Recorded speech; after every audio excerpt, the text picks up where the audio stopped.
Homo sapiens neanderthalensis. There is still an ongoing debate as to my ability to speak. For the moment, I have the gift of gap. We existed approximately between 230,000 to 35,000 years ago. We were large and muscular, and lived through the rigors of the Wisconsin Glacial. We lived in caves when possible, but also constructed circular tents surrounding a hearth. We were toolmakers and hunters and buried our dead.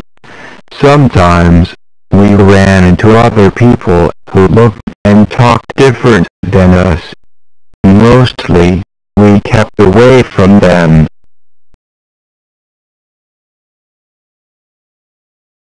Early Homo sapiens migrations, starting from Africa and reaching Europe and the Far East.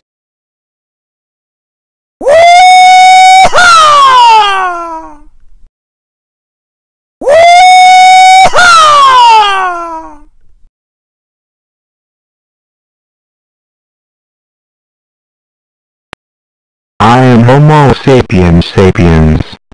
What used to be called Cro-Magnon is now early modern human. That's me. One thing we have is culture. Before my arrival in time, the rate of cultural change had been very slow. But, at about 35,000 years ago, there was a considerable acceleration. The beginning of the Upper Paleolithic. Besides newer and better tools, cloth making, engraving, sculpturing began.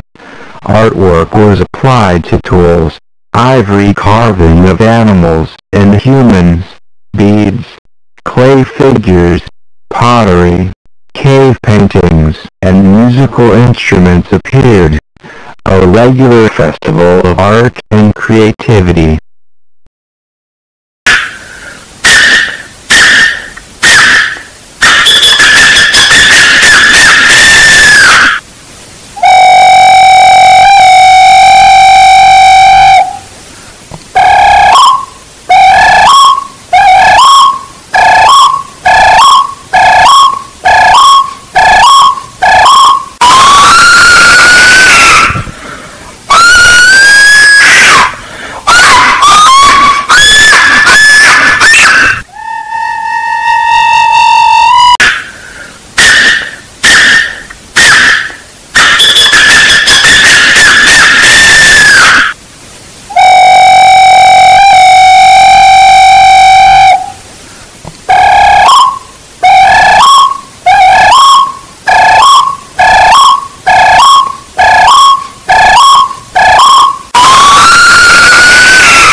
Homo. One becomes what one is. Early origin of culture.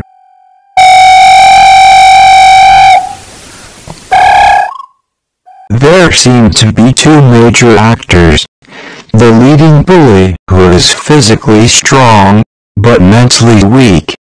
And the shaman, who is physically weak, but mentally clever. Both characters are fearmongers. The bully rules by using physical fear, whereas the shaman rules by using spiritual fear.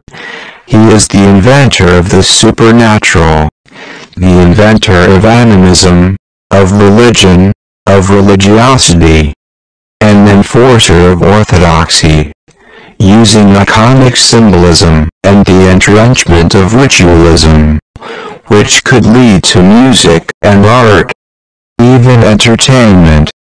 The bully's power leads eventually to political rulers, perhaps a dictatorship or even multi-generational monarchy.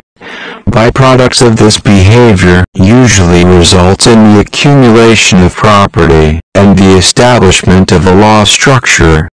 Between these strong personalities, there can be cooperation or strife in power sharing. Occasionally, a personage emerges with both attributes combined or merged by force. Such a merger can be monstrous. Power over mind and body. Both. The political monsters, or the religious monsters, quickly develop a following of sycophants, of true believers, eager to be deceived. Basically an expression of careerism. On the religious side, this can lead to a priesthood, a dedicated morality police, religious laws, and the accumulation of property. Symmetrically, in the political sector, careerism emerges in an army of administrators. Ideologies of honor, duty, and patriotism are encouraged, often resulting in militarism and the cults of a warrior class. The masses will endure a relentless continuum, ranging from dictatorships or monarchies to theocracies. Notice the glaring absence of democracy, knowledge and education. This state of affairs will essentially last through the coming ages to modern times. Basically, ignorance will continue to plague the majority of people.